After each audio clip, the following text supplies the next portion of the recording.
Hello, everyone. Preparing to go live on Facebook in a few moments. Just waiting for the countdown and to connect. And we'll be starting in a few moments.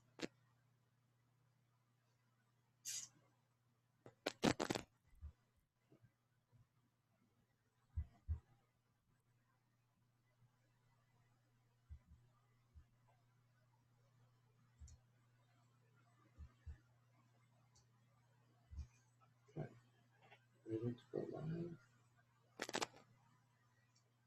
Any moments, let's see. Okay. Hello, everyone. I'm William Bezmen, and we are live from Pathways to Health on Facebook. And I'm excited about what we're going to share today, and it's something that the people who are drawn to pathways are very interested in, and it's about self-help, self-empowerment, self-discovery, and transformational healing. And the method that we use here is called HypnoSynergistic therapy, which I'll talk a little bit about and explain what it is and how it might be able to help somebody make the changes that they want, and changes that we will see at a cellular level. Now we're talking about the neural pathways, changing the neural pathways grooves. And it's quite different than what we used to call it, which were CDs, or even before that, old tapes in our heads, but it's really the same thing. But let me talk to you a little bit about hypnosis first, because if you told me that I was going to go for hypnosis training, I probably would have had a few choice words for you because it was the furthest thing from my mind as a clinical nurse specialist in psychiatry. 1975, we were able to go out into practice, and I went outside of a hospital or clinical setting and so forth. And I wanted to really be the best psychotherapist that I could be. And my buddy, a psychologist, a dear friend of mine, says to me, you know, Bill, we need to go for hypnosis training. And I said, are you kidding? My experience with hypnosis was about 7 years before that. My wife at the time and I were hypnotized on our honeymoon. We entertained 200 people, and that was fun, but I had no idea how you would use that therapeutically or medically. So, I looked at him like he was crazy, and he said, no, listen, I took some hypnosis courses in my graduate training, graduate program, and I really think it'll help. Well, looking back at it now, I know that to me was divine intervention, and my buddy Larry somehow got that message, because I did go with him and we went for training, and probably within the first 15, 20 minutes, when I started to understand how the deeper mind works and how you communicate effectively with the deeper mind, it really put things in so much perspective and helped me gain a real understanding about life and about how we work, and why so many people set wonderful goals for themselves but can't accomplish it. So it was that study of the deeper mind that started in 1975, and probably 3 or 4 years old at the time, but it stuck in, it really just stuck with me and has been developing ever since. And so from understanding the foundation of hypnosis, it led me down a path that now we call hypnosynergistic therapy. And it's really a combination of course, the hypnotic principles working with the deeper mind. It includes energy work, our Anra energy healing, that work that we do, and that philosophy, along with shamanism, the healing of shamans, the healing of, I believe, the spiritual healings of Jesus, because we all have that connection to source within us, and again, my partner Judith always says, we were never dropped here just like a piece of protoplasm and said, okay, fend for yourself. Although there are people who believe that, and that's okay. I'm not here to challenge those beliefs if that's what they're comfortable with. But when you start to see the things that have happened over 70,000 client hours, and we stopped counting about 5 years ago, of working with people, I really learned more and more about myself, about life, through my clients. And I now understand that my spiritual guides and teachers always showed me something in a way that would pique my interest. And what would pique my interest more than just self-help at the time was how can I be the best for each client that I saw, so that I could help them achieve the goals that they wanted. That was really my driving force. So when we got started to use hypnosis, I was using it in my practice. I had worked for a clinic at the time, full-time, and my practice part-time. Every session had some hypnotic applications, not always just a formal induction, deepening, giving suggestions, but working with the language of the deeper mind, working with the symbols that would help people to identify what's blocking them, as well as developing a method to break through those blocks and release the energy. So over time, in the late 70s, I had taken some shaman courses, which I found fascinating, something about it so intriguing. But the hypnosis training helped me understand some of the science behind how a shaman, with the drums and the chanting and the praying and working with herbs and so forth, can help someone heal. It's fascinating stuff. And been around for thousands and thousands of years, so obviously there's something to it.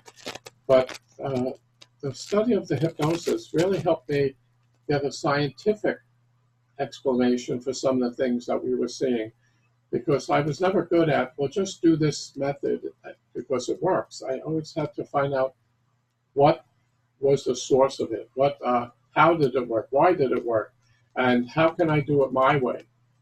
Not necessarily your way. Well, what would be the best way for the client? And that was always intriguing.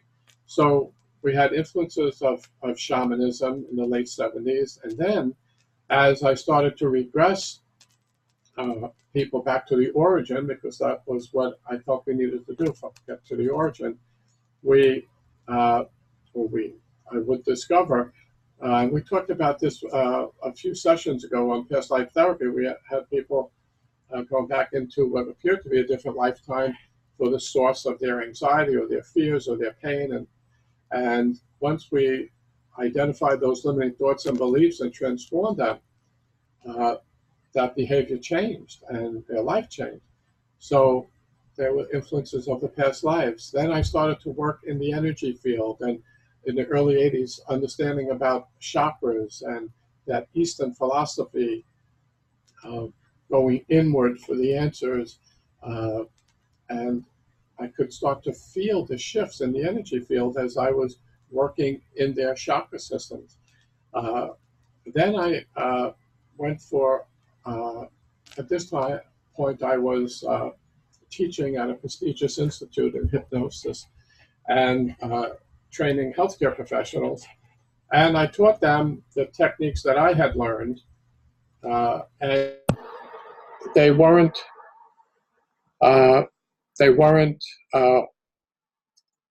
working with the same results or getting the same results that I did. So we were trying to figure out, or I was trying to figure out what was different. I mean, I'm teaching them the same thing. That was more of the strict hypnosis training that I'm referring to, not about the shamanism and so forth.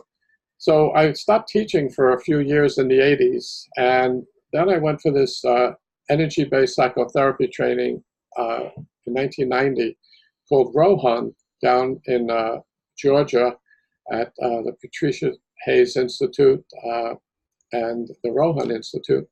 And it really pieced together my thinking and how we can have a transformational healing as a result of what was going on as we worked with somebody. So let me talk a little bit about how this can be put together and some more aspects as we go along with the HypnoSynergistic work, because what it can do, if you go to a HypnoSynergistic practitioner, it can take someone who has very little insight or awareness, comes in to reduce stress because a healthcare professional recommended it or someone, and they could benefit from this and learn how to do that. And many other places teach relaxation methods and so forth. But what's different here is that we can take that individual, if they choose to awaken, all along their path to discover ultimately what is their soul's purpose, what gifts were they born with that they're bringing to this planet, and to help them develop them to not only empower themselves, but to transform their life so that they have a life much more satisfying and fulfilling. So just a little bit about the hypnosynergistic approach, how we talk about it. The receiver, the person who's receiving this work or co-creating it with a practitioner, can explore, understand, and heal the multidimensional self, leading, as I was talking about, to our soul's purpose. And why would you want that? Well, so many people are walking around feeling that no matter what they do, it's never enough. It's just not enough. They're not enough. How much they earn, or the grades they get, or how many, anything that you can measure. Oh, if I only had this, then I would be happy. Then they have that, and then there's another thing that's needed before they could truly be happy. And I believe because we're constantly looking outside of ourselves for those answers, and the Eastern philosophies have taught us to go inward, and so did Jesus, to go inward through prayer or meditation to discover those answers. And one of the philosophies that are included in the hypnosynergistic training and work is that I believe each individual has their own answers within them. I don't have to tell them what to do, thank goodness, because who am I? I'm nobody that I should be in charge of somebody's life. And when people tell you that they have the answers for you, that would be a signal for me for you to run and to just say thank you, but no thank you. I think all of us have enough challenges in making our own decisions. But by going inward and helping someone hold that space, then they can start to get those answers and start trusting their intuitive sense. And that's the key. When I went for that Rohan training, I further developed my intuitive senses in a way that I could teach it, and I could duplicate it over and over again. And that's what was missing when I was teaching the healthcare professionals in the 80s, that I was going inward for the answers. Yes, I was following the techniques that I learned, but then it always seemed that when there was some real big challenge or emotional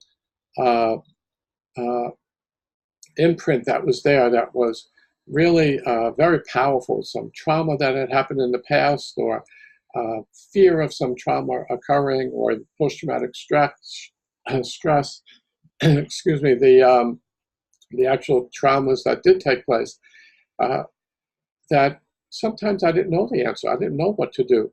And I would hold that space, and something would come, and something would happen. Or I'd pick up a sign and intuitively know what question to ask, and then a door would open.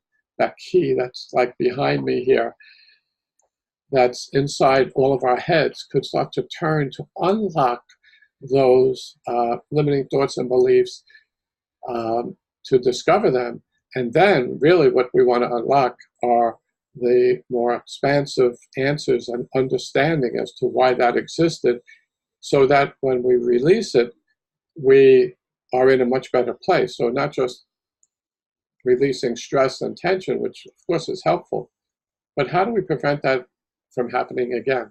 And when we have those thoughts from the deeper mind that trapped us, we can then make the change that we desire. And that could explain why so many of us, like we said before, set goals, great idea with the intellect, but somehow something always distracts us from following through. But let me share a little bit how we present this.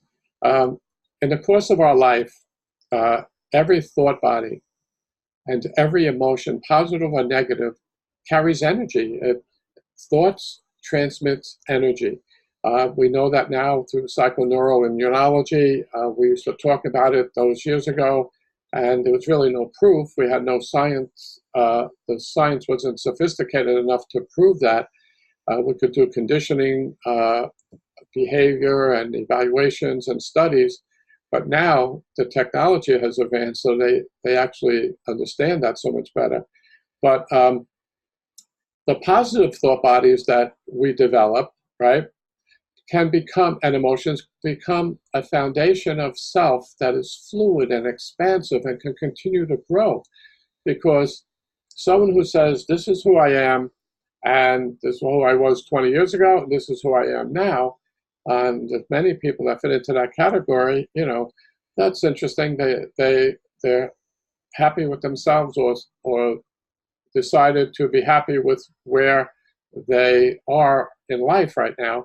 But most people are here to grow and expand and to explore and to understand and to come alive through our connections with Mother Earth, with Source, with each other, from a place of love and understanding, compassion, that helps us to awaken to whole new levels. So these positive thought bodies, they can build a healthy foundation for us to grow and expand and explore.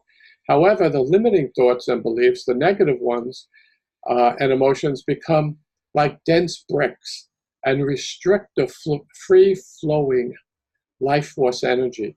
And it blocks us. It just keeps, hitting us over and over again. And we keep repeating those patterns once they're recorded in the deeper mind over and over again whenever the appropriate stimulus triggers it. So like recordings, you press the right button and that recording plays. It's not always the right button that you want. It could be the familiar one. It could be the one that has most energy attached to it, and therefore it overpowers the thoughts and ideas that or goals that we're setting for ourselves from our intellect that might lead to a better result. But nonetheless, these bricks or blocks creates an incredible pressure that builds up inside our energy field, inside our body. That's the mind-body connection that we talk about, that pressure that builds up. And over a period of time can lead to dis-ease and disharmony. And so the energy flow gets blocked and disrupted. And that doesn't turn to symptoms yet, but over countless hours or days or years of these limiting thoughts and beliefs taking effect, it can eventually lead to symptoms. And that's when the medical community can diagnose something, is when it's a symptom. But there are changes that take place long before they turn into symptoms, when we understand the energy fields and start to understand more about how the deeper mind works and so forth. Because that mind-body connection is not the intellect and the body, but the deeper mind, the subconscious, the unconscious, and the body are one and the same. So whatever happens to the body is recorded in the unconscious somewhere, and anything that's recorded in the unconscious is stored in the body somewhere. That's why with certain conditions, certain situations, people end up with tightness in the chest maybe, or difficulty breathing, or maybe they have stomach problems or intestinal issues, because that where their body is affected by those thoughts and beliefs and emotions that are going on in the deeper mind. So as this incredible pressure builds up in the energy field, these blocks prevent us from that natural flow of light, of love, from the individual to the world around us, and from the world around us to us. And a wall of negative energy starts to build up. And we know that this negative energy, these negative thought bodies, as they build up, keep shrinking the environment in which we feel safe in. It's like in agoraphobia, or when people have anxiety or panic attacks. Maybe they used to be able to travel, but now they're afraid of having the attack. They're afraid, so they start limiting the space that they feel comfortable in, because the dense energy of these blocks pull us in and restrict us, creating feelings of isolation, emptiness, insecurities, fear of change, because now we're locked in to these beliefs. And look, let's face it, anytime we want to make change, there's anxiety with it, right? There's a stress. We're familiar with what we know, even if it's not in our best interest, but there's a familiarity with it. And any change creates some stress. Some of the stress is positive, and if we can go with that flow like we just talked about, then you can move into the situation like someone, a performer who starts to feel the anxiety and stress before their performance, but as they're able to step on stage and get into the music, all of a sudden that energy is being able to transform into their song or their dance or their acting or whatever it may be, their performance. And same with us. We get anxious about something, and yet as we move through it, when we start to the big game or the test that we're taking or the talk that we're giving, the lessons that we're teaching, whatever it might be, once we get into that flow of it, in a healthy individual, that flow starts to come nice and easily, and we can rise to that level that we need to perform well. But when these bricks are built upon these unhealthy thought bodies, that create this barrier that doesn't allow love to flow, that creates that isolation that we were talking about before. Now, HypnoSynergistic therapy begins with the facilitation and reconnecting with source or your life force energy.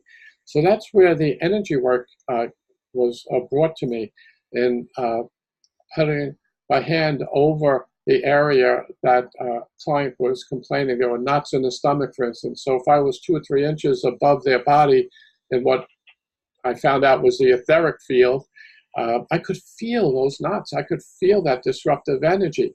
So I started to work with it. And then when we did a clearing, that energy shifted. So energy work had to be part of what I was incorporating in.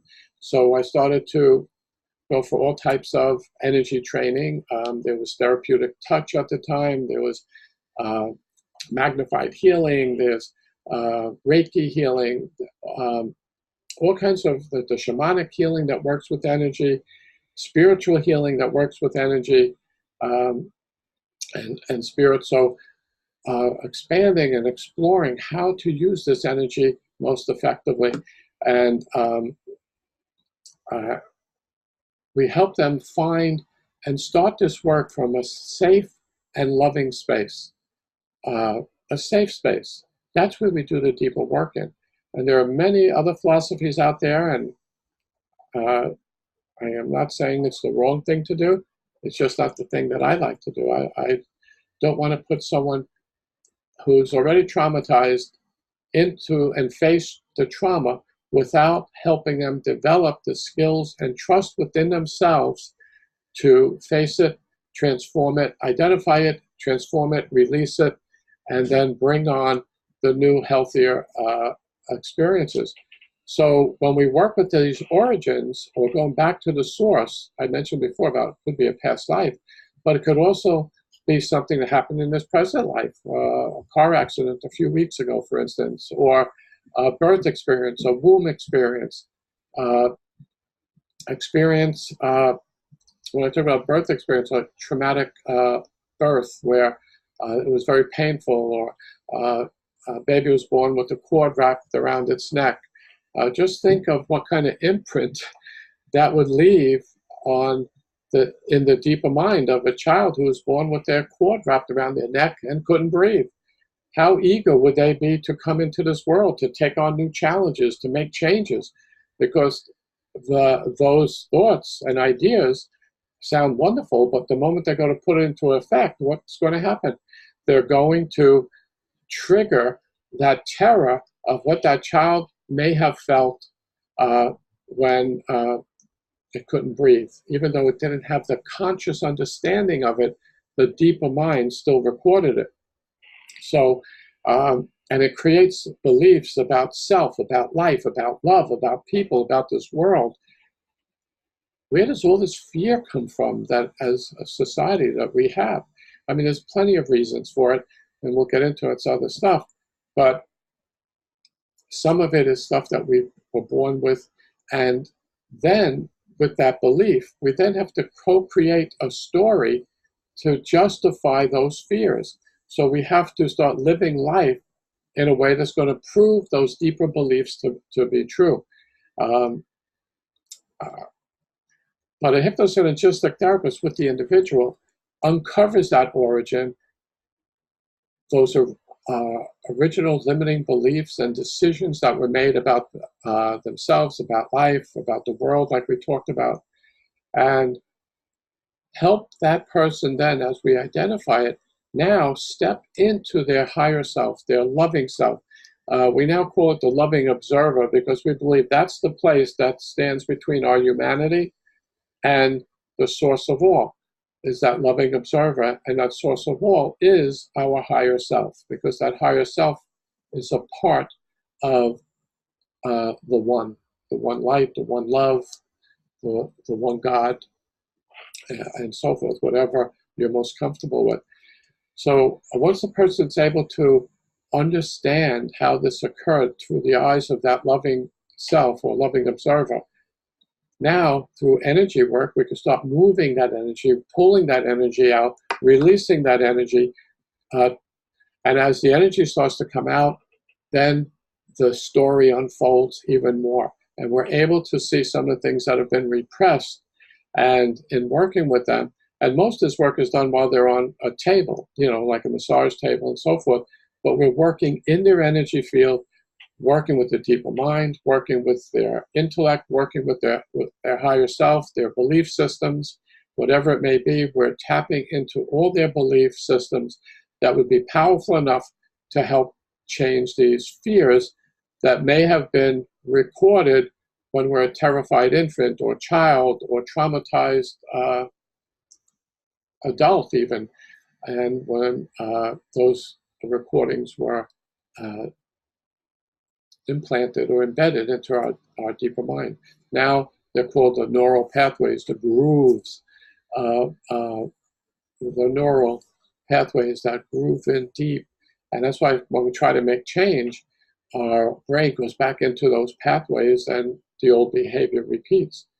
So when the energy is released, right, a powerful healing is experienced at the levels of the spiritual, mental, emotional, and physical bodies.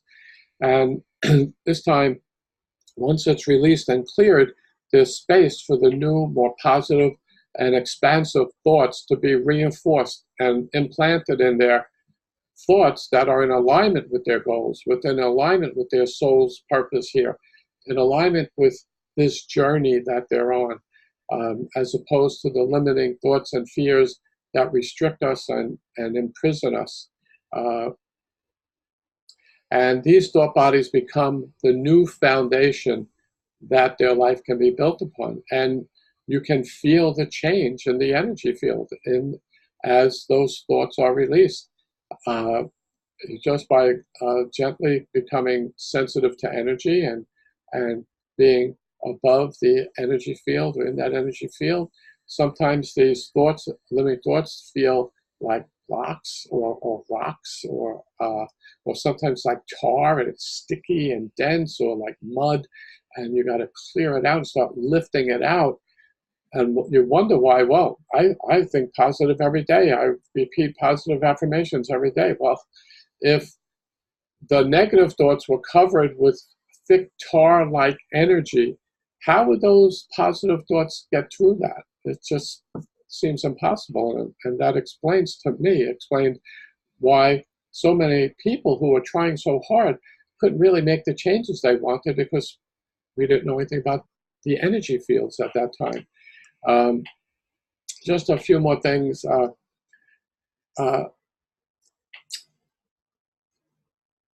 Some of the influences that I drew from in developing the HypnoSynergistic approach that we teach here, that we practice here, came from Mesmer, Braid, Bernheim, Lebalt, Charcot, Bowen, Rogers, Jackson, Satir, Freud, Erickson, Jung, William Baldwin, Patricia Hayes, and some of our guides, our spiritual guides, Balasar and the Light One, who have been working with us over these last 20 years since we've had Pathways to Health, to really empower us to help people discover their truth and their own connections to Source.